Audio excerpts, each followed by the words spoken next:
housekeeping items. On Monday, February 12th at noon, we are having an in-person event at Star Hill Brewery. It is our annual Super Bowl ad panel review. Lunch is included. It is $10 for members and $20 for non-members, but it should be a good session with some local advertising people that will give you their opinions on the Super Bowl ads that ran the night before. Also on Saturday, March 2nd, it's our annual awards gala. This year it will be at the Hotel Roanoke. There is early bird pricing right now to reserve your ticket, and that is good through February 9th.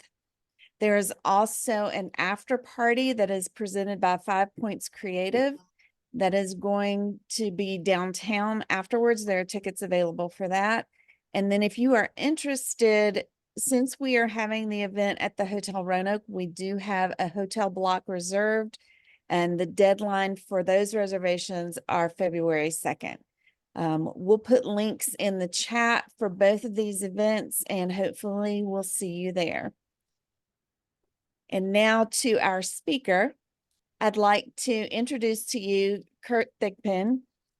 He is the CEO of ACE Studios, which is an ADDY-award winning social impact agency based in Reno, Nevada. He is also the governor of AAF District 14 and a former elected official. In advertising, he has a strong focus on diversity, equity, and inclusion, and works to teach others how to implement those principles in their advertising. Welcome, Kurt, and thank you for being here with us. If you guys have questions, please wait until the end, and he will answer what questions he can during the time available. Thanks, Kurt. Awesome. Thanks, everyone, for being here and for having me. Let me go ahead and share my screen, and we will get going.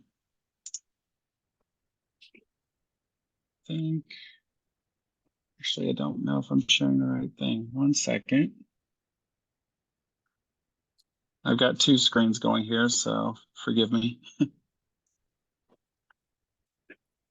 There we go. Okay. All right. See, okay. All right. So yeah, this is my talk on LGBT representation in advertising. As they mentioned, yeah, I'm Kurt Thigpen, CEO of ACE Studios. Happy to be here. I won't read the rest of this. Just to give you an idea of some brands that my agency has worked with over the years that are LGBTQ related. We've done a ton of work for the Gay and Lesbian Chamber of Commerce of Nevada, which is a statewide membership organization, as well as Out in the Vineyard, which puts on Gay Wine Weekend in the Napa-Sonoma area every year. Really, really great fun, especially if you love wine.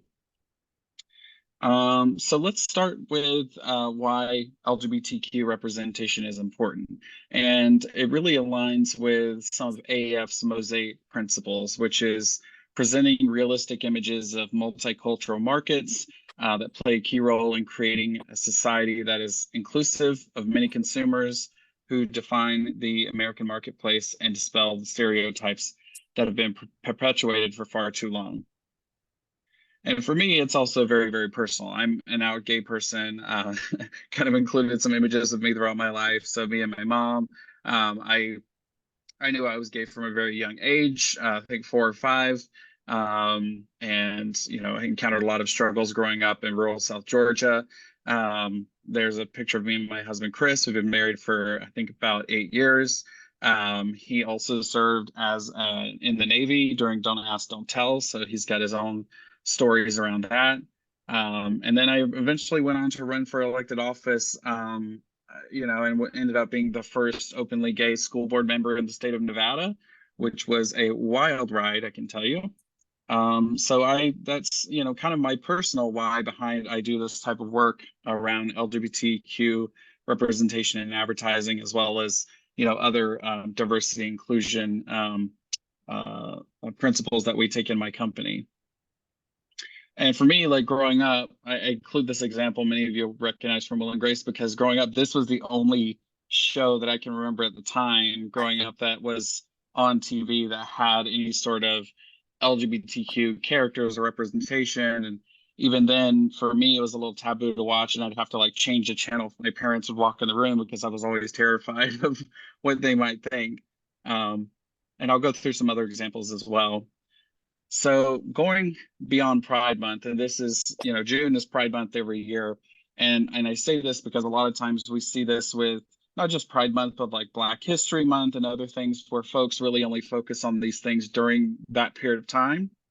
So I've outlined some metrics here, and you all can feel free to take screenshots, of course. But this outlines that Americans are becoming more and more comfortable seeing LGBTQ characters on screen and in daily life. So why limit it to once a month, that representation? As advertisers, we must, make intentional efforts to provide equal representation in our advertising and even company values. And some metrics here from GLAAD are that 75% of non-LGBTQ people are comfortable seeing us in commercials. 52% are exposed to LGBTQ people in commercials already within the last 3 months. And non-LGBTQ people are agree that statements about companies that support and include LGBTQ people in ads. So that is progress. And then this is the kind of a snapshot of how we see ourselves in advertising. So 54% of LGBTQ people say they might have come out sooner if brands showcased people like them in ads. 49% said they would more likely be able to buy from brands who show LGBTQ people in their ads. And 69% said that they thought brands have a big part to play in challenging and progressing society's views. And this is a survey taken on dating apps, making it clear that the community still feels somewhat unrepresented in media and advertising, but there has been progress. So the finding of the study sends a strong message to brands and media outlets that including LGBTQ people in ads, films, and TV is good for business and good for the world. And that's a quote from GLAAD President Sarah Kate Ellis. So I want to dive into, I'll show you guys some examples of like where we have been in the past and then where we are now. There will be some examples of things not to do or things to avoid, as well as some national examples of things that really did a great job. And, when I give this talk, sometimes folks in local markets think, well, how can I apply that? I think you can always derive inspiration where you can find it and kind of find a way to wedge it into your local advertising. So just keep that in mind. So this first one I'm going to show you, this is the very first TV ad that depicted gay couples back in 1996, and this is from IKEA. So I'm going to play this and we'll discuss afterwards. Well, we went to IKEA because we thought it was time for a serious dining room table, and we have slightly different tastes. I mean, Steve's more into country. It frightens me, but at the same time, I have compassion. We've been together about 3 years. I met Steve at my sister's wedding. I was really impressed with how just well-designed the IKEA furniture was. He's really into craftsmanship. I mean, these chairs are really sturdy. This table included a leaf. A leaf means commitment. Staying together, commitment. We've got another leaf waiting when we really start getting along. So nothing super controversial about this ad, right? It's just very vanilla, very boring. However, for 1996, this did not play well. There were groups who created a petition to the TV companies saying, we don't want to see this, this is perverted, et cetera, et cetera. And so IKEA was made to only be allowed to show this ad after 10 o'clock at night and only on certain networks, which is bizarre if you think about it, and now in 2024. Oh, well, we went to IKEA. Let's get to there we go. Here's a more, we come forward a decade or so, a JCPenney ad with Ellen DeGeneres. $6.99, $9.99. What's with the 99? Has it always been this way? Cheerio, my fair lady. Pray tell the price of this fine hat. £14.99. Okay, so 15 pounds. £14.99. Are you trying to trick me? No. So 15 pounds.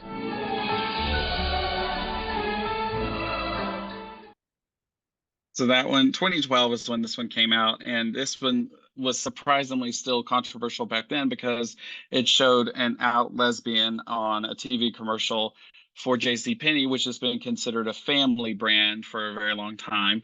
I don't even think they have many stores left anymore, but there were groups who were, again, started issuing petitions asking for JCPenney to fire Ellen DeGeneres as their spokesperson. And luckily they didn't back down from that. They came out with a series of more commercials, which you can find on YouTube, that are just as funny as this one. But still, even for 2012, this was considered controversial by some groups. Oh, it's doing that. Okay. Even more recent, 2019 holiday Hallmark holiday commercial. Do you think Zola could have made planning your perfect wedding easier? We do. This commercial had been airing on the Hallmark Channel during the peak holiday programming. The two brides kissing sparked a petition from a socially conservative group called 1 Million Moms. The network eventually ditched the ads but kept other versions featuring heterosexual couples. Hallmark has filmed dozens of movies here in the Vancouver area, including many Christmas movies. The network bills itself as family friendly and says it pulled the ads because they were causing a distraction. A spokesperson for Hallmark says, "We felt it was in the best interest of the brand to pull the ads and not continue to generate controversy." But that only generated more controversy. Ellen DeGeneres tweeted at Hallmark, "Isn't it almost 2020? What are you thinking? Please explain. We're all ears." The decision quickly became fodder for comedians. I'm Emily Kringle for Hallmark, reminding you to stay straight out there. Ladies, relax. If your kid is watching the Hallmark Channel, he already gay as hell. Other celebrities took aim at the group that complained. William Shatner tweeted, 1 Million Moms has 4,000 followers. I have 2.5 million, and my friends have more. Who are you going to listen to? They are not a majority here. Because of social media, beware of what we call the tyranny of the few. That's a small group of people who look like they're making a lot of noise and pretending they're a big group of people. This marketing expert says Hallmark was trying to appease their base audience, but removing the ads likely caused more damage. Was it a strategic mistake? Of course it was, because they got a much bigger problem on their hands now, and that's called a whole bunch of alienated viewers who just might take it out on you by not watching your station. Tonight, Hallmark apologized for pulling the ad and said it would be reaching out to the wedding planning company to reestablish their partnership and reinstate the commercial with the brides kissing. Tanya Fletcher, CBC News, Vancouver. So we're seeing this more and more where companies will put out an ad that does include representation and then backs down when you have allowed minority groups speaking against it. We saw this last year with Bud Light, for example, with controversy around an influencer that they had sent some of their product to, and that one ended up going more viral than this particular campaign. But I include this as an example of if you're going to stand by the community, put out advertising that is inclusive, you have to really remain inclusive and stand by what you put out and hold firm, because it's important that you embody those principles if you're actually going to go for it. Do you think so? Sorry. I don't know why it does that. My apologies. So even though the LGBTQ community may be considered a small community in itself, we have mighty spending power. As of 2019, the LGBTQ plus community has $3.7 trillion in global buying power. You may have heard this referred to as the pink dollar that we contribute to the economy. So we're not a group that you necessarily want to ignore or exclude. So let's cover some big branding mistakes, some examples that we've seen in the past. One thing that we commonly refer to is queer baiting, which is a tactic where companies will again put out some sort of supportive stuff, or let's say they just put out rainbow colored merchandise during Pride Month. That is them, but they'll put out the merchandise, but they won't actually do anything to help, with institutional problems that we deal with. So this is an example of when brands pretend to be allies in order to increase their revenue without actually going back to or supporting the community, actively working against it. And I think I have a video in a second that kind of depicts what I'm talking about. Welcome back to Squawk on the Street. It's the start of Pride Month for our continuing coverage of equity and opportunity. Yolande Moy is taking a look at the politics of corporate pride. Yolande. Well, Leslie, the biggest companies in America are supporting Pride events across the country this month. But analysis by the progressive think tank Data for Progress found that many of those same companies have also donated to state lawmakers who support anti-LGBTQ policies. According to the group, Fortune 500 companies and related PACs have contributed $2.8 million to politicians across 6 states who backed Don't Say Gay bills and measures that restrict transgender health care. Now, some of those companies include AT&T, State Farm, FedEx, Amazon, and our own parent company, Comcast. It's the hypocrisy that stands out really like that, where they will profit off of gay and rainbow branding, but when it actually comes to taking a stand on these bills that are really harmful to the queer community, they're actually supporting the legislators who are pushing those bills. Now, FedEx, Amazon, and Comcast did not respond to our request for comment. AT&T pointed out that it has also donated hundreds of thousands of dollars to lawmakers who support bills protecting gay rights. State Farm said it does not contribute to any politicians, but its employees can. Now, Data for Progress also says that its polling shows corporate reputation can be at risk when consumers learn about those political donations. 28% said that they would tell others about the information they learned, and guys, just under a quarter said they would boycott those businesses. So a perfect example of companies who are basically speaking out of both sides of their mouths when it comes to inclusive advertising, right? So they are, doing or spending money during Pride Month and showing face, but then behind the scenes backing folks who are actively going against the community. This next example is kind of, I always laugh at this commercial because it is funny, but just kind of an example of avoiding offensive stereotypes. This is just a reminder of, we have to try and do accurate, respectful representations of the LGBTQ community. And remember, we come in all colors, personalities, shapes, and sizes.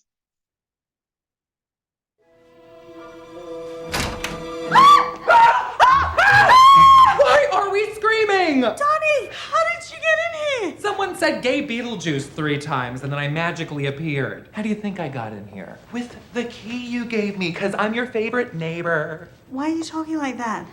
Talking like what? Like an offensive version of a gay guy. Miss Girl Thing Bouffant, please. Sounded look like an alien who's faking being gay. Oh my god, pop a tic-tac and move it. You gotta get to work to get cracking on that big presentation. What presentation? I don't know, the big presentation, which is what my boyfriend calls me in the SAC PS. Okay, Booch, change out of whatever this is because I'm gonna drop you off at the office on the way to my no plans whatsoever. I love you so much. Can you hear me when I say that? How about now? So, what's the update? I have to go on a date with that big fancy Blake guy and make him fall in love with me. What? Are you serious? Oh my god! Oh my god! Oh my god! Oh my god! Oh my god! Okay. So definitely an overhyped version of the stereotypical gay best friend that we've seen a lot in TV over the years. Still makes me laugh a little bit because the actor is funny, but just a soft example of what we want to try and avoid with stereotyping. There we go. So one thing we want to make sure is that when you are doing ads that you understand some of the issues related to the LGBTQ community that brands and advertisers need to understand overall. So some of them being teen homelessness. A lot of LGBTQ people experience this at a higher degree than other teens because they end up being kicked out for being who they are.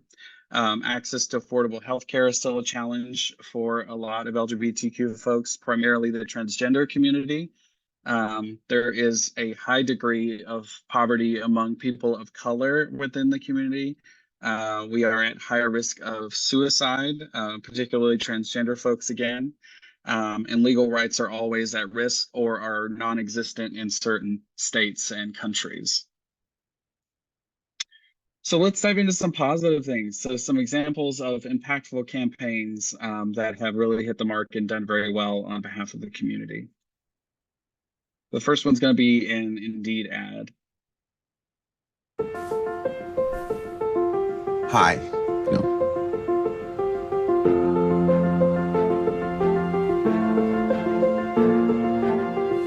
Hi, I'm Taylor.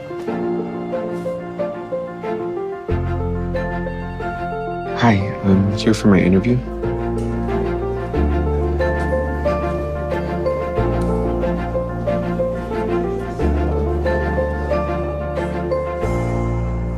I'm Dorian, and I use the pronouns he, him.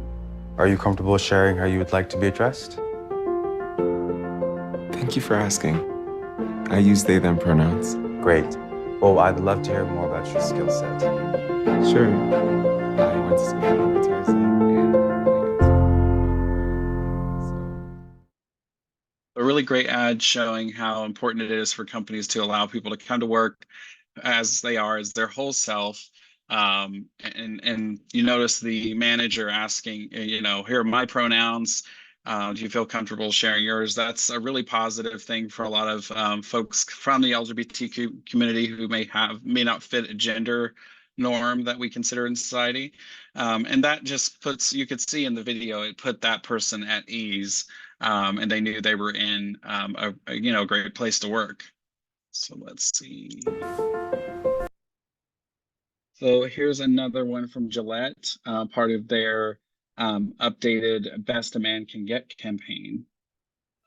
Growing up, I was always trying to figure out what kind of man I wanted to become, and I'm still trying to figure out what kind of man that I want to become. I always knew I was different. I didn't know that there was a term for the type of person that I was. I went into my transition just wanting to be happy. I'm glad I'm at the point where I'm able to shave. South, south, north, north, east, west, never in a hurry. Right. One. Now don't be scared. Don't be scared. Shaving is about being confident. Oh, you're doing fine. You are doing fine. I'm at the point in my manhood where I'm actually happy. It's not just myself transitioning, it's everybody around me transitioning.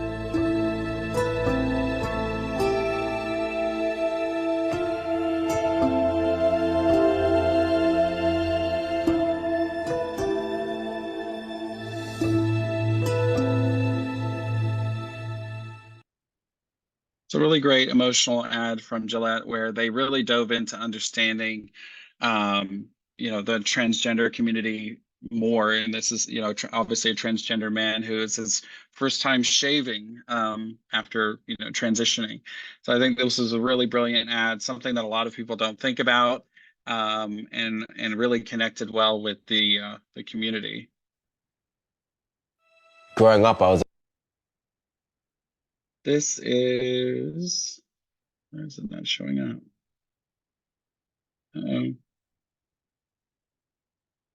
One second, guys. For some reason this video is not, there we go. This is one of my favorites, and mainly because I'm in Nevada. So this was one that came out a few years ago from a Visit Las Vegas, titled Now and Then, and this one went viral at that time for how progressive it was. So I will show this ad now. Wait for it. Wait for it.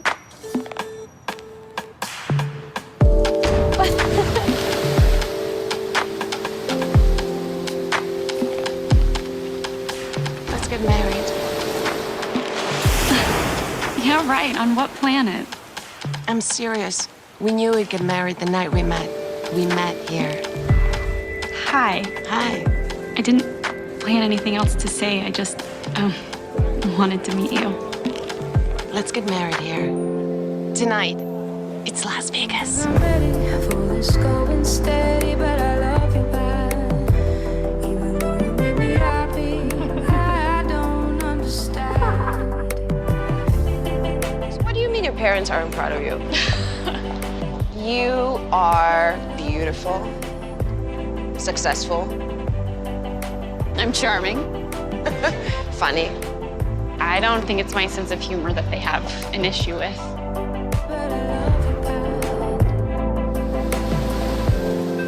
We can't get married tonight. My parents would never forgive me. For getting married without them or for who you're getting married to? They don't see the world the way we do. Well, how do you know that? You never asked. I don't have to ask, I know that. Well, if you never ask, then you can't know.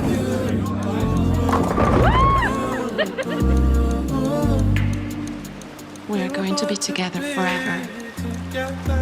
You just met me. Trust me, I know these things. It's a gift. We'll see.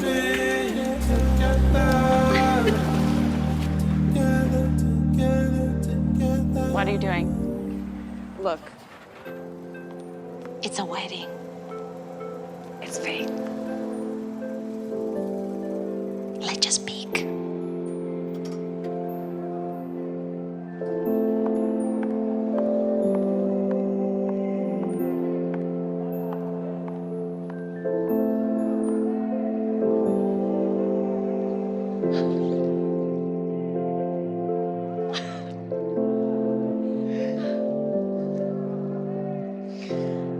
Let's get married. I can't, my parents. Calm down.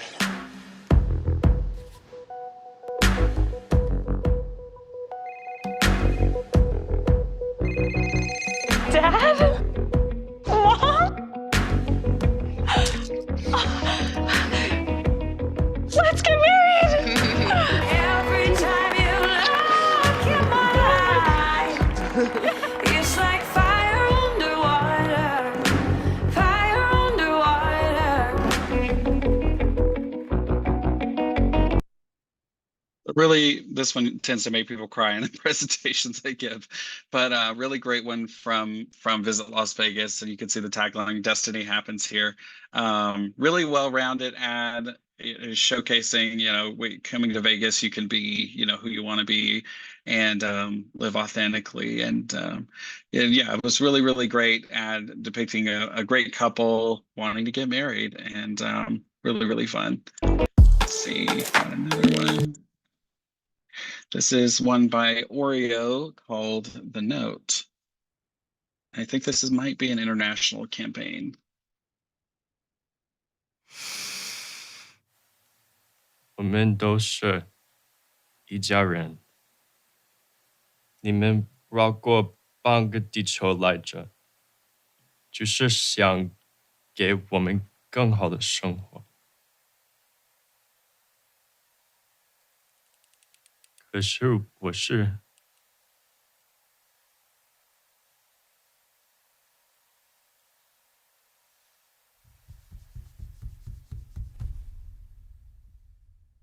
可是，我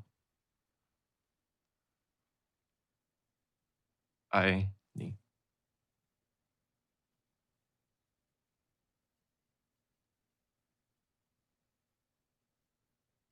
爱。爱。我爱你。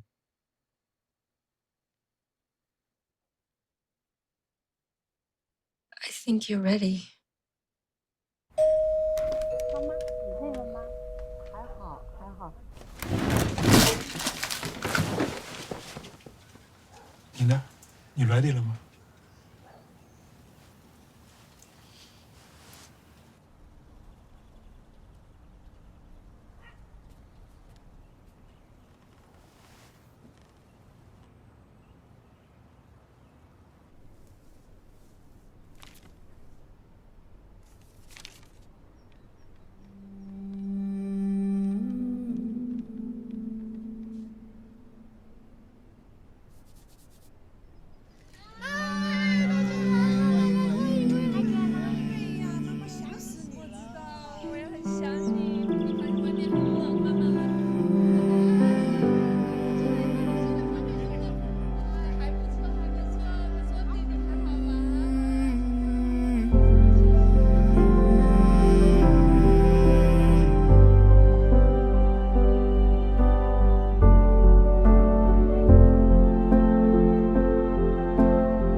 I love this ad because it does a great job of showcasing what it's like for LGBTQ people there's a common saying of like, we're always having to come out. We're always having to tell people like, oh, I'm gay, or this is my husband, or, what have you, in small ways and in big ways, like in this one where he's coming out to his grandparents, and, that tension that they build up to that is very real for a lot of people in the community, leading up to that, especially, with differing generations and all of that. And notice that the Oreos wasn't in there for that long. It was just the panic of the one girl grabbing the Oreo and exiting the frame. But that ending of Oreo encouraging people to be an ally, and that they're working with PFLAG, which is parents for lesbian and gay children, I think is what it stands for. But really, really great ad. So kind of to bring it towards the end, kind of the dream that we have, at least for a lot of us, is that eventually LGBTQ people will be, in my opinion, will come full circle to where eventually we'll be back to the IKEA ad where we're just there and it's just considered normal. It's not something extreme or making a statement necessarily. We exist in all spaces. And I think that is the dream that a lot of us have, is that, we don't necessarily want to be considered a big deal or controversial or, all the kind of negative things that we've had to deal with for most of our lives. And I'll show you one more ad that perfectly explains this from Levi's.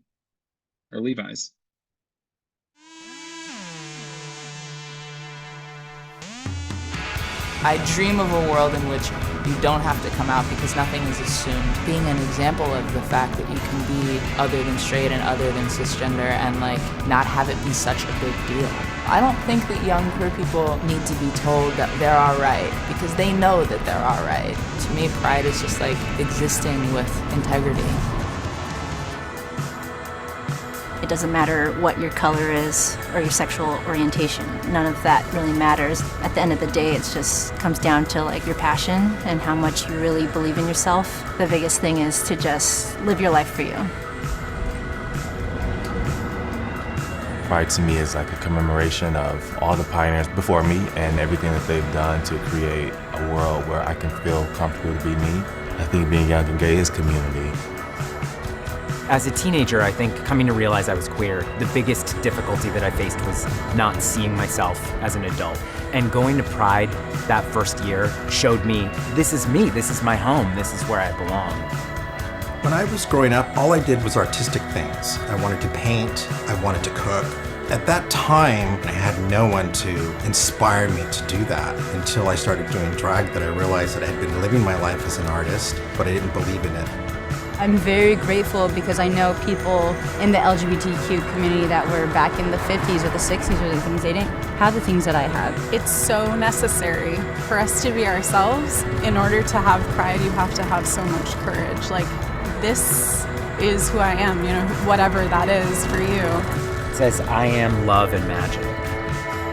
I am much. A human being. I am fearless. I added a period because it's a complete statement. It's a full sentence. I am.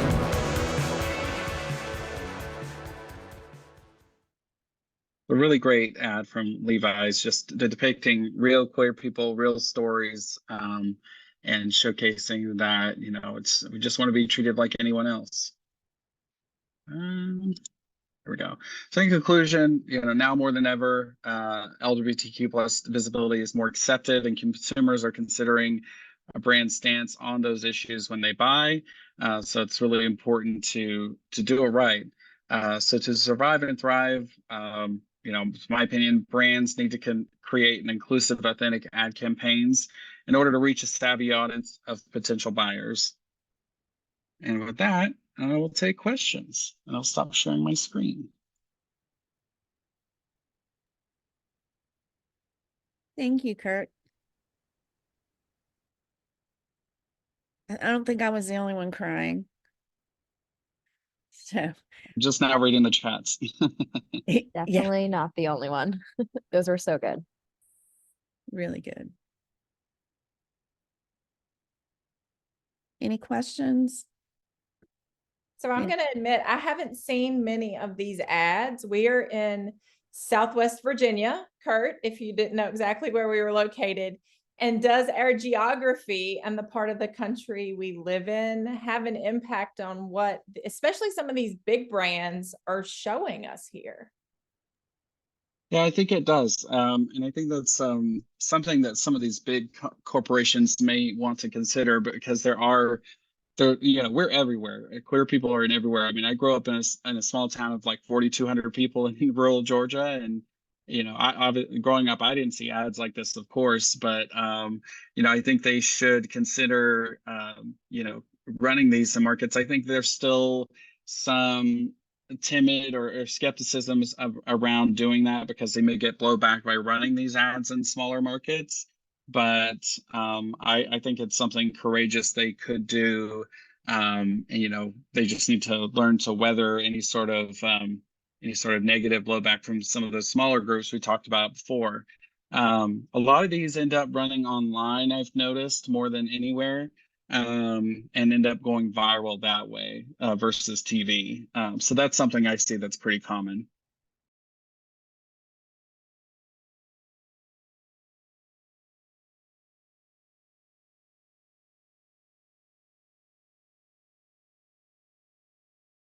Everybody's going to make me do all the talking. I have no problem doing all the talking.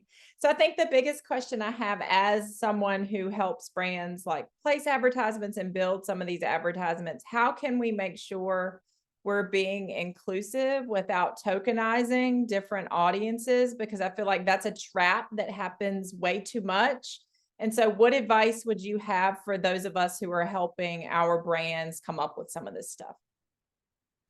Yeah, I think what I've encountered a lot is if you are coming at it from a place of, look, we want to be inclusive, we want to showcase real voices and lift them up. If it's from a place of lifting them up and not tokenizing them of like, hey, you're a gay guy, do you want to be in this ad?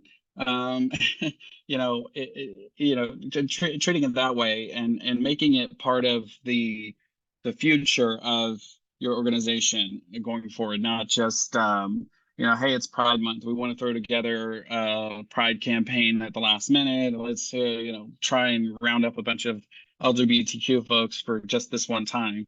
Another part that I encourage a lot of my clients to do, and this comes up a lot, you probably all will encounter this a lot when you're picking out stock imagery, for example. That's a really easy one.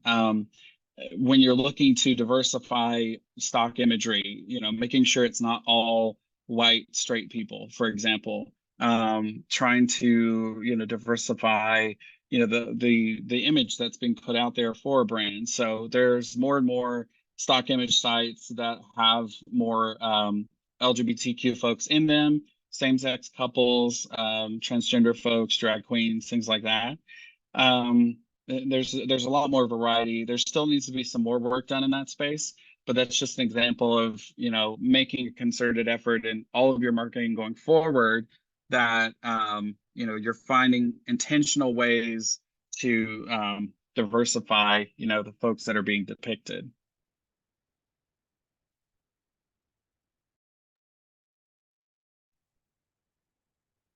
I've got a question for you, Kurt, or maybe just your thoughts on the recent scandal with Bud Light and the transgender Dylan Mulvaney.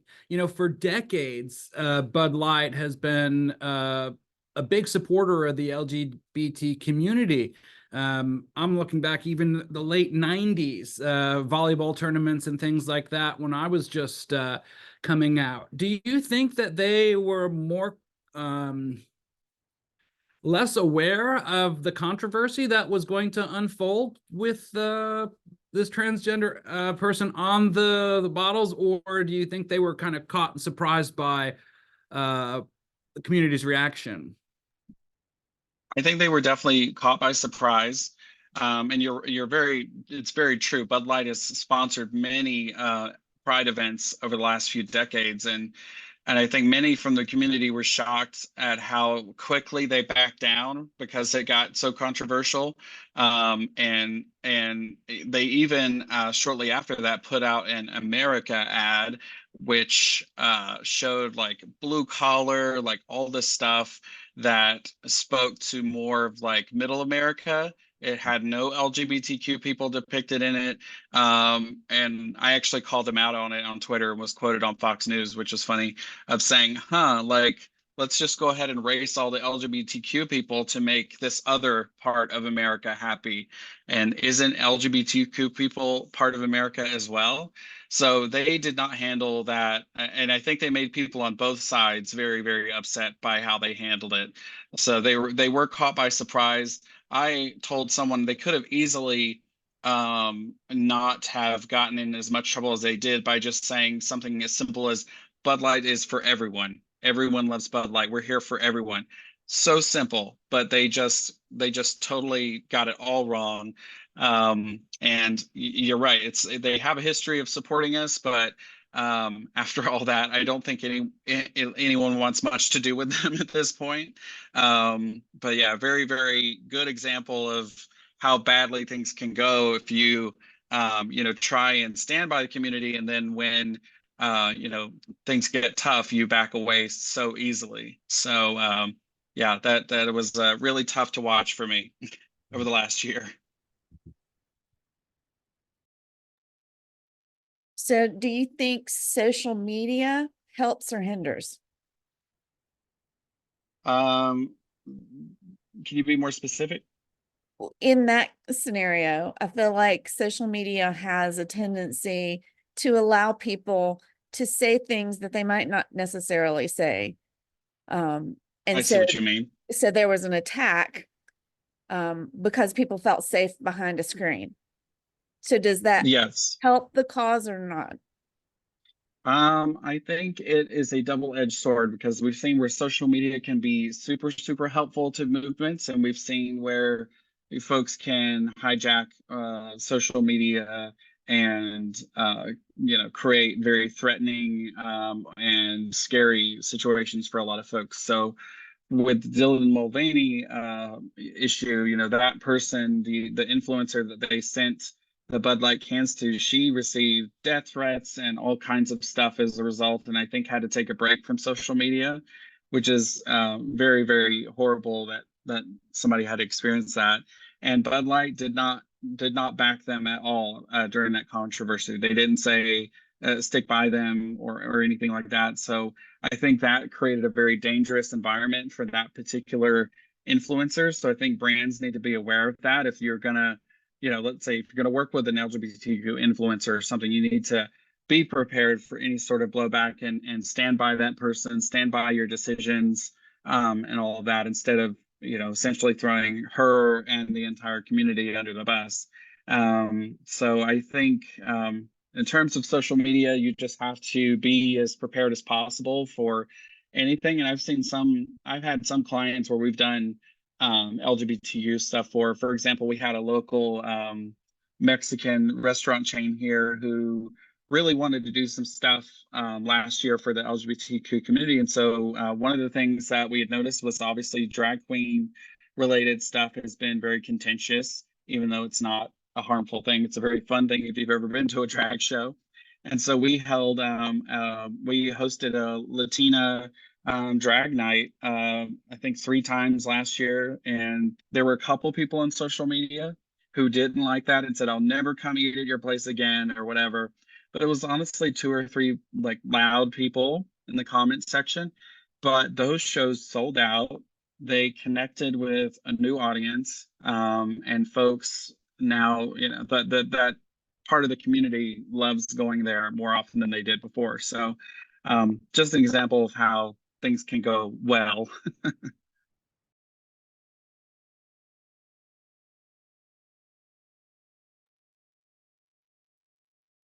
Any other questions? Hey, I have one. Kurt, so we work with a lot of clients that are smaller businesses. A lot of what you showed today is really high resource clients doing big ads. Just wondering if you have any advice on conveying sincerity on a smaller budget. Like obviously, we might not have the resources to find a bigger pool of people and really push those messages in a high budget way. So is there like a good way to navigate that nuance on a smaller scale? So you're talking more about authenticity? Yeah, like just making sure, like me personally, if I have to work with a client, I'm a straight cis guy. I can do my best with a message, but you want to make sure that you're navigating those waters like clearly, with a lot of intention, and with smaller resources behind, like that can be tricky. So I was just wondering if you had any advice on that, any resources we could turn to, things like that. Yeah, I think that's a great thing. And I think approaching it from a place of here's our intention. We're coming at things from a good place, right? What I've had clients do in the past is to put together small focus groups. The easiest place to do that is reaching out to, if you have a local LGBTQ center of some sort or groups in the area, they can reach out and say, hey, we are wanting to do this. We want to talk to real folks from the community to get their input so that we can lift these voices up, right? In the most authentic way possible. So I think that's the easiest way to go about it, and the best way to make sure, you don't put a foot wrong and that you're depicting these things in the right way. Thank you.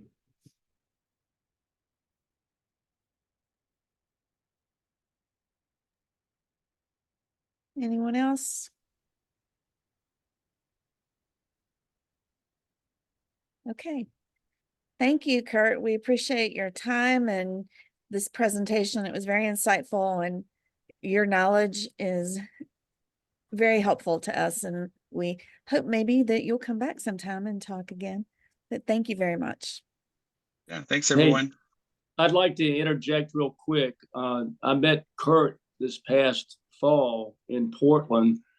Well, maybe I was reintroduced to him at the Western Region Conference. And the Western Region Conference, AAF, is going to be in Reno this fall. And I've been to a number of them. I think that the program will be fantastic. I think it'll be an opportunity for anybody that's looking for additional professional development and I guess you would say uncovering ideas that they can take back to their clubs. It would be a worthy investment to look at going to Reno in the fall for the Western Region Conference. And I know Kurt's going to be really involved in that process, planning and promoting it. And I just wanted to remind everybody of that opportunity. If you don't get to go to ADDY-America, if there are no other I guess you'd say regional meetings close by, that would be a good one to go to.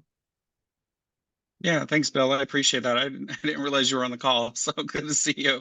I'm just going to grab the link real quick. I can share to everyone. Yeah, so District 14, my district, is hosting our conference this year, and I brought it to Reno, and it'll be at a really cool resort here. And we actually rebranded our conference to call it ADD West. Let me share the link in the chat. And yeah, I'll be very, very involved in all the programming. You can definitely expect some elements of what you saw today in regards to diversity, equity, inclusion. And we're very excited. So you're all welcome to join us if you want to come to Reno. Thank you very much. And thank you everyone for coming. Don't forget to look at the links for our Super Bowl ad review on February 12th. And our gala on March 2nd. Hope to see you all there. Thank you, Kurt. Thanks, everyone. Bye. See ya. Thanks.